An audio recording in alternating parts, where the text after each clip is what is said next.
निवडणूक हारण्याच्या भीतीतून नरेंद्र मोदीजी रोज देशासमोर खोटं बोलत आहेत. त्यांनी सांगितलं की नाना पटोलेंनी राष्ट्रपतींचा अपमान केला. खरं पाहिलं तर या देशाची संसद, राज्यसभा, लोकसभा आणि राष्ट्रपती मिळून बनत असते. त्याच्या उद्घाटनामध्ये राष्ट्रपतींचा हा पहिला अधिकार, पण आपण तो त्यांना अधिकार नाकारला म्हणजे आपण त्यांचा आणि संविधानाचा दोघांचाही अपमान केला.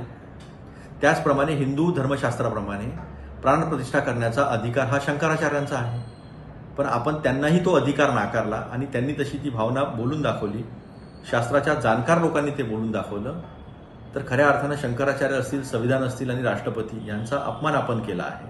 आणि केवळ निवडणुकीसाठी तुम्ही ज्या पद्धतीने धर्माचा वापर करता ते स्पष्टपणे समोर आलेलं आहे. आपण खोटं बोललेलं आहात. या संदर्भात आम्ही कायदेशीर सल्ला घेतो आहे की आपल्यावर याची संदर्भात क्रिमिनल डिफेमेशन कशी दाखल करता येईल. एबीपी माझा, उघडा डोळे बघा नीट.